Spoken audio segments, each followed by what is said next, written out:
Olá, estamos começando o Saúde em Foco aqui pela TV Câmara. Que bom ter você aqui comigo. Vamos falar hoje sobre uma doença muito pouco conhecida, silenciosa, mas que há pouco tempo teve notoriedade porque dois grandes artistas anunciaram que estão com a doença. Uma doença chamada afasia. O ator Bruce Willis e também o cartunista Angeli, o cartunista brasileiro. Eles anunciaram, inclusive, aposentadoria. O que é a afasia? É um distúrbio de comunicação na linguagem, mas nós vamos entender melhor esse assunto com a neurologista, a doutora Marina Mamed, que aceitou o nosso convite para conversar sobre a afasia. Doutora, um prazer recebê-la aqui no Saúde em Foco. Olá, é um prazer também. Doutora, afasia, eu particularmente nunca havia visto essa doença, alguém falado que tinha, e de repente dois grandes artistas anunciam parar a profissão, a carreira, aposentar por causa dela. O que é a afasia? Por que ela não é conhecida? A afasia não é só uma doença, na realidade é um termo neurológico. E a afasia a gente pode encontrar em diversas doenças, não em uma só. Então, a afasia é a perda da fala. No caso do Bruce Willis, aparentemente é uma afasia primária, é uma doença que faz com que o indivíduo perca a capacidade de falar lentamente e progressivamente. A pessoa começa a esquecer algumas palavras do vocabulário normal dela e a partir daí vai ficando cada vez mais difícil formar frases e manter um raciocínio verbal adequado, causando bastante dificuldade, tanto na comunicação quanto na interpretação de textos ou um filme, por exemplo. Mas a afasia é um sintoma neurológico que é expresso pela incapacidade de falar. A forma mais comum de afasia é a afasia de Broca, quando a gente perde a capacidade de lembrar algumas palavras. Isso pode ser encontrado, por exemplo, no AVC. Então, algumas formas mais comuns de AVC, muitas vezes isso é confundido com confusão mental, causam e cursam com afasia, que é a incapacidade de lembrar de pequenas palavras ou nomear objetos. E a partir daí existem outros tipos, dependendo da área cerebral que pode ser afetada. E qual é a área que afeta? Qual o lado, né? Fala o lado esquerdo e direito do cérebro. Qual o lado que ela atinge? A área responsável pela nossa fala, principalmente, está no lado esquerdo do cérebro e é a área que fica mais ou menos aqui dentro da cabeça, que vai do giro frontal ao giro parietal. Então, na afasia de Broca, por exemplo, isso está relacionado a uma área chamada giro frontal inferior, que é bem aqui embaixo. Dependendo da área afetada em todo um circuito que existe cerebral, podem acontecer outras regiões de afasia. Por exemplo, se pega aqui atrás, na região posterior, na área mais parietal e temporal, principalmente na temporal, existe a afasia de Wernicke, que é um outro tipo de afasia, quando a pessoa até consegue lembrar as palavras, mas não consegue lembrar como falar uma frase que faça sentido. Então, é como se ela falasse uma língua completamente diferente com palavras conhecidas. Então, tudo está relacionado à nossa área de audição e programação de fala, que estão entre o lobo frontal e temporal do nosso cérebro. E esses sintomas, eles começam a aparecer gradualmente ou é repentino? Depende da doença. Depende bastante da doença. No AVC, por exemplo, isso é totalmente imediato. Você acorda e, de repente, perde a capacidade ou de falar, ou de conseguir se comunicar, ou como se a gente estivesse aqui, de repente, isso sumisse completamente. A minha capacidade de falar com vocês sumisse. E as palavras, por mais que eu as conhecesse, desaparecessem. Tumores, por exemplo, podem causar afasia progressiva. No caso do Bruce Willis, isso é muito lento, é muito parecido com a doença de Alzheimer. Perde-se lentamente a capacidade. Então, ao longo de anos, às vezes 10, 15 anos, a gente começa a perceber uma perda progressiva de fluência verbal, ou a capacidade de lembrar um vocabulário adequado. Então, assim, se tem essa doença de base, né, um AVC, a pessoa sofreu um AVC, quer dizer, é uma sequela do AVC, a afasia seria uma sequela. Exatamente. Então, ela pode ser tanto uma sequela quanto uma doença primária, quando a região do córtex começa a ser afetada por uma doença neurodegenerativa, por exemplo. E tem já, assim, causas? A ciência já sabe de causas? Já. A patologia da afasia é muito parecida com a doença de Alzheimer. Então, a afasia primária progressiva e a degeneração lombar frontotemporal, que também causam outro tipo de afasia, elas têm patologias muito parecidas. Formam-se, com o passar do tempo e com o passar da vida, agregados de pequenas proteínas que levam a mau funcionamento de neurônios e morte desses neurônios de regiões específicas do córtex. Então, no caso da afasia primária, é a região responsável pela fala que começa a degenerar pelo acúmulo anormal de algumas proteínas. Isso pode estar relacionado a tipo de vida, genética, a nossa alimentação, a estresse, a sedentarismo. Então, existem vários fatores que podem agravar ou desencadear a doença, mas normalmente é morte de neurônio de uma região. E é uma doença, então, de pessoas adultas, da terceira idade, assim, inerente ao envelhecimento? Sim, elas são bastante. As afasias, a grande maioria está associada ao envelhecimento. A gente pode encontrar atrasos de fala em crianças, mas que a gente não chama de afasia, né? A dificuldade de fala, ela pode persistir a partir dos 2 anos de idade. Então, algumas crianças já começam a desenvolver problemas de linguagem. E existe um rol muito grande de problemas de linguagem. Mas a afasia, como a do Bruce Willis, sim, ela é mais comum em idosos. No AVC, o AVC também pode acontecer a qualquer idade. Então, existem crianças afásicas com AVC intraútero, que tiveram AVC na barriga ainda da mãe. Na gestação. Na gestação. Então, existe essa possibilidade, mas o mais comum ainda é que seja doença de idosos acometendo pessoas acima de 60 anos de idade normalmente. Eu acho que é interessante também a gente explicar esse termo, afasia. O que ele significa, doutora? Em neurologia, o prefixo A significa ausência e fasia significa fala. Então, afasia é a ausência da fala ou incapacidade de fala. E só atinge a fala ou gestos? Desculpa, eu interrompi, mas a senhora pode continuar. Não, tem também de gestos também? Existe uma alteração que sim, a incapacidade de se manifestar, mas ela é um pouco mais complexa. Normalmente atinge predominantemente a fala e não tanto a capacidade gestual, que tem toda uma outra circuitaria que está associada. Muitas vezes a afasia também atinge a compreensão da linguagem, o que pode prejudicar também a comunicação. Então, apesar de a pessoa escutar, ela tem um sentido da audição, mas ela não tem a capacidade de compreender o que lhe é falado, o que torna o processo um pouco mais difícil também. Então, normalmente as afasias, a grande dificuldade das afasias são a pessoa tem um raciocínio preservado, muitas vezes a memória preservada, mas tem a incapacidade inerente de se comunicar pela perda progressiva da capacidade de fala e de compreensão da linguagem. Ela pode acontecer isoladamente ou não? Tem que ter uma doença de base, por exemplo, com Alzheimer, ou só ter a afasia e não ter o Alzheimer ou uma demência junto? A afasia, como uma doença isolada, ela é bem mais rara. É uma incapacidade bem mais rara. Ela pode acontecer, mas o comum é ter uma segunda doença de base levando à situação. Sim. Então, quando Bruce Willis, e quando na TV se fala muito da afasia de Bruce Willis, deixa inclusive a dúvida do que é essa afasia, do que é essa incapacidade de fala que ele tem, de qual das doenças é. E a gente fica em dúvida exatamente por isso. A gente não sabe se foi para preservar a integridade dele ou a privacidade dele, ou se de fato foi a forma mais simples de se explicar. Sim. E qual é o diagnóstico? Ele é só clínico? Exames podem identificar? Normalmente o diagnóstico é clínico. Você começa a perceber a dificuldade de fala do indivíduo. Normalmente ele procura o médico já quando está com uma dificuldade um pouquinho maior, porque pequenas palavras todo mundo esquece, isso não é doença, né? Mas a partir daí, entendendo-se clinicamente, são feitos vários testes, que a gente chama de avaliação neuropsicológica. Existem diversos testes que a gente pode fazer para entender qual é a fluência verbal, a capacidade de compreensão da linguagem de um indivíduo. Isso pode ser feito pelo neurologista em conjunto com o neuropsicólogo.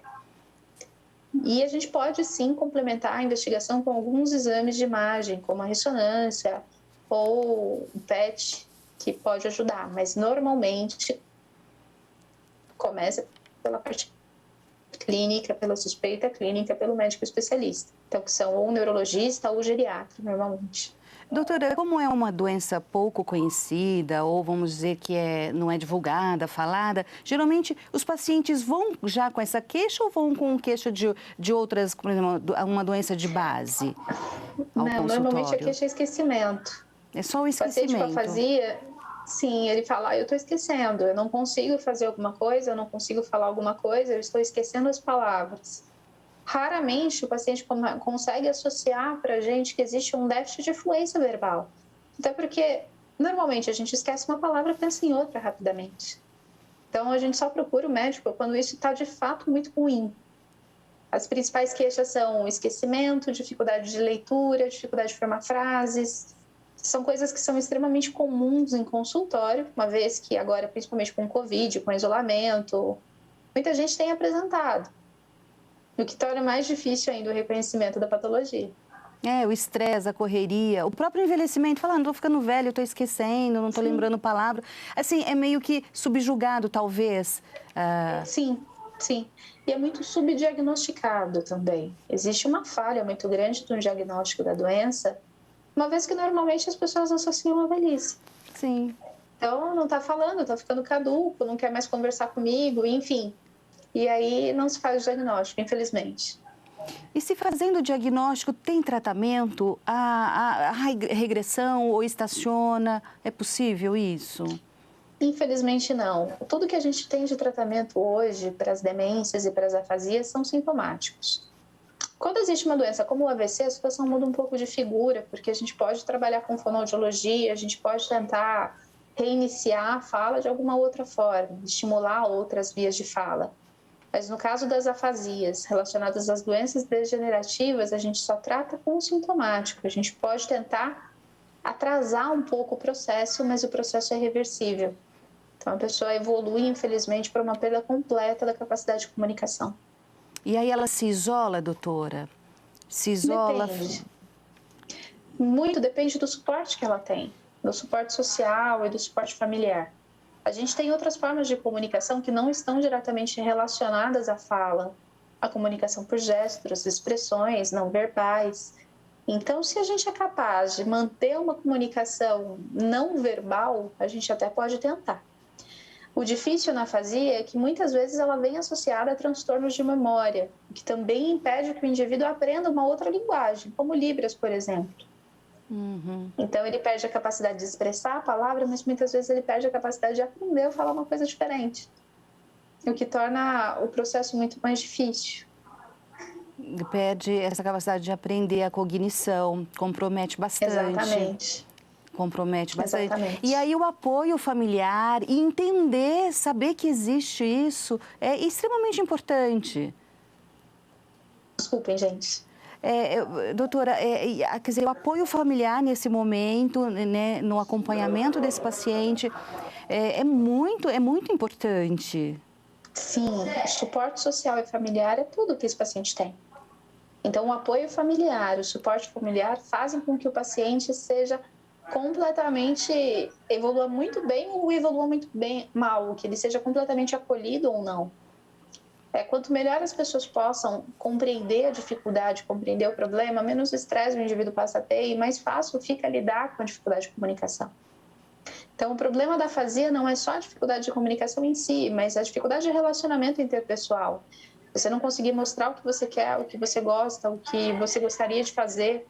A linguagem é uma parte muito importante da nossa vida e a perda dela faz com que a gente perca uma percentual muito grande de qualidade de vida.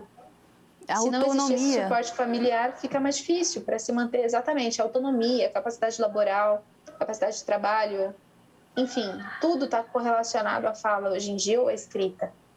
Sim, o que nos distingue dos outros animais é que é a linguagem, né? Então é tão importante, não é, doutora? Exatamente. E há, assim, estatísticas... Sim, por favor. Existem pessoas que conseguem se adaptar sem a linguagem inicial. Então, por exemplo, para pessoas com problemas de audição, que acabam falando. Hoje a nossa segunda língua é o Libras exatamente para isso. Existem pessoas que não conseguem desenvolver a capacidade de linguagem, conseguem se comunicar. A dificuldade da afasia é exatamente isso. Você não consegue desenvolver a segunda linguagem, que é o Libras. Então, a partir daí, você perde totalmente a autonomia quando se torna incapaz de dizer o que você quer. Sim. E existe estatística dessa doença no Brasil ou não? Não. Existem alguns estudos. A prevalência da doença de Alzheimer é muito grande. Então, muito é confundido com Alzheimer. Até porque as síndromes, elas se confundem muito. Então, dentro do Alzheimer, a gente sabe que 80 a 90% da população acima de 90 anos pode desenvolver. Dentro das afasias, as afasias são aproximadamente 10 a 15% das doenças de Alzheimer, dentro das síndromes demenciais. Então, no Brasil, a gente ainda não sabe quantos indivíduos tem, até porque é subdiagnosticado, mas a gente estima que 10% da população idosa possa vir a apresentar aproximadamente isso também. Uhum. E a afasia, ela pode ser um sintoma do AVC, quando a pessoa está tendo um AVC, doutora? Sim. Como eu disse no comecinho, o AVC é o principal fator causal de afasia hoje. É mais comum do que na síndrome demencial.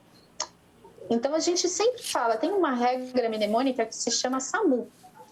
E se você é incapaz, então, de cantar uma música, de dar um abraço, e a música entra dentro das afasias, porque se você não passa uma mensagem ou não canta uma música, dá um abraço, ou se você passa a se tornar incapaz de fazer alguma coisa diferente do que fazia, como comer, engolir, isso pode mostrar que é um AVC e você tem que procurar atendimento de urgência. Tá? Isso é essencial. Sim. Doutora, esses casos notórios, como do Bruce Willis e do nosso cartunista, o Angeli, ele mostra essa importância de divulgar mais essa doença e gerar esse conhecimento, porque, inclusive, nosso programa estamos fazendo por causa disso, porque eu também não havia pensado, a gente pensa mais nas doenças comuns, né? E essa, ela é comum, ela está em um leque, né, em doenças de base, mas que a gente não pensava em falar. Então, esse tipo de divulgação aumenta o conhecimento. É importante. Sim, é muito importante. Antigamente, as pessoas com doenças neurológicas costumavam se isolar e esconder os problemas. Muitas vezes as pessoas tinham medo de serem rejeitadas pela sociedade por conta da doença. Isso tem mudado nos últimos anos. Existe um incentivo muito grande a se falar de síndromes e doenças neurológicas. A gente precisa quebrar o preconceito em frente a essas doenças e muitas dificuldades que os indivíduos podem passar. Então, falar sobre isso é essencial para que a gente possa ter uma melhoria na qualidade de vida das pessoas, uma melhoria no diagnóstico e, quem sabe, até no incentivo ao tratamento. Uma vez que, infelizmente, a gente não tem um tratamento específico, não tem um remédio que vá curar, mas a gente pode melhorar muito a qualidade de vida com uma equipe multidisciplinar, com fisioterapia, com fono. A fonoaudiologia tem um papel muito importante nas afasias e, às vezes, até com algumas medicações. Sim, e eu não poderia deixar de perguntar, então, como que a gente deve cuidar do nosso cérebro, doutora? Nesse mundo que a gente vive de tanta correria, tanto estresse né, essa coisa toda, como que a gente cuida do nosso cérebro? Existe muita pesquisa para a gente saber como melhorar e como mudar o nosso cérebro dentro das doenças neurodegenerativas. Muita. Só que o que a gente está encontrando aqui é o básico. A gente tem que fazer o básico que a gente sempre fala. Comer direito e comida de verdade. Nosso cérebro precisa de nutrientes e nutrientes de verdade. Então, fruta, verdura, legume. Né? O quanto mais natural possível a nossa dieta, melhor para o funcionamento do nosso cérebro. Dormir direito, praticar atividade física, se divertir. Manter uma capacidade de controlar o estresse com coisas simples, como ter um hobby, manter uma atividade de lazer, ou manter uma atividade com a família, ter um bom suporte social, tudo isso ajuda a gente a cuidar melhor da nossa mente. E a gente sabe também que para o desenvolvimento de doença é muito melhor que a gente aprenda. Então, quanto mais a gente estuda e quanto mais a gente aprende ao longo da vida, mesmo que a gente venha desenvolver alguma doença, os sintomas são menores. A gente se torna capaz e mais resiliente. Então, quanto mais capacidade cerebral a gente tem de estudo, quanto mais a gente estuda e quanto mais a gente aprende, mais a gente consegue lidar com as doenças neurológicas de uma forma melhor. E quando você diz estudar, é aprender coisas novas, né? Exatamente, é estudar desde culinária, aprender desde coisas simples do dia a dia, mas se dedicar a atividades novas e diferentes. Então, quanto mais a gente aprende coisas diferentes, mais a gente se torna capaz de lidar com essas doenças no futuro. nossa capacidade de aprendizagem. O cérebro precisa desse movimento todo, dessa ativação toda constantemente, doutora? Sim, sim. Até porque, como tudo no nosso corpo, tudo que a gente não usa, a gente degenera. Então, muitas vezes a gente vê a associação com demências com a aposentadoria. Os indivíduos se aposentam, perdem essa ativação constante cerebral e começam a desenvolver sintomas como demência, depressão, até a afasia. Quanto mais a gente esforça o cérebro, mais ele responde bem. Isso a gente sabe. Então, é pensar. O que a gente precisa pensar para funcionar bem. O problema é o estresse. O pensamento em excesso também faz problema, né? Então, a gente tem que pensar de uma forma tranquila. E a aprendizagem é a melhor forma de fazer isso. As preocupações, não se preocupar tanto, focar tanto em coisas ruins, doutora, é isso? Eu acho que é importante a gente abordar. A gente acabou de passar por um período de vida muito difícil. Esses 2 anos foram extremamente dolorosos e complicados para grande parte da nossa população. E esse estresse, ao invés de ser um estresse bom, ele foi um estresse contínuo e um estresse que causa doença cerebral. Então, a gente sabe que quando a gente fica num estresse de tristeza, de preocupação, de irritabilidade por mais de 3 meses, a gente aumenta as chances de desenvolver doenças cerebrais, doenças neurodegenerativas. Então, o estresse agudo é bom. Eu ficar preocupada porque eu tenho uma prova, ficar preocupada porque eu tenho uma entrevista hoje, ficar preocupada porque eu preciso fazer alguma coisa, isso é útil para o nosso cérebro. Mas se essa preocupação se torna constante, ela sim pode desencadear doenças. Ela tem que ser pontual, é necessária. Exatamente, até, né? Exatamente. Estamos a lógica é a mesma de uma maratona. Para correr uma maratona, eu preciso treinar. Eu não saio e corro a São Silvestre sentada do sofá uma semana. Né? Eu tenho que fazer treinos pontuais para que a hora que eu seja esforçada, eu consiga fazer esse exercício. Então, um maratonista, ele corre, ele treina todo dia um pouquinho, ele treina um pouquinho sem estresse. Um atleta, ele treina sem estresse para se preparar para a competição. Teoricamente, nosso cérebro é exatamente igual. Se a gente utiliza ele de forma adequada e treina ele, trabalha ele sempre, se um dia a gente tiver uma maratona para enfrentar o que seria essa doença, a gente consegue lidar melhor. Sim. Nossa, doutora, maravilhosa a sua entrevista, as suas falas. Então, vamos nos manter ativos, manter o nosso cérebro ativo. Ativos, né? Ativos e felizes. Eu acho que é o mais difícil. Né? A gente conseguir conciliar. É sempre o meio termo, mas conciliar alimentação, sono, atividade física, não fumar, não beber em excesso. Tudo isso é importante para que a gente tenha uma boa saúde cerebral. Evite essas doenças de base que pode levar aí a sequelas como a afasia ou ter uma afasia primária, como a senhora explicou, que vem gradualmente. E a gente vê aí esses 2 grandes artistas anunciando a aposentadoria da carreira, ou seja, é a falta de autonomia, de capacidade mesmo de realização. Sim, são doenças muito debilitantes. E que sim, merecem esse cuidado da mídia. Eu agradeço. É muito importante que a gente fale sobre isso e que fale sobre doenças neurológicas. As pessoas não merecem só o respeito quando estão com uma doença, mas merecem a compreensão. Isso é extremamente necessário. Obrigada. Sim. Doutora, eu que agradeço muito a sua participação aqui no Saúde em Foco. Espero recebê-la novamente para a gente falar de outras doenças. Muito obrigada. Um abraço. Muito obrigada. Um abraço. Até logo, gente.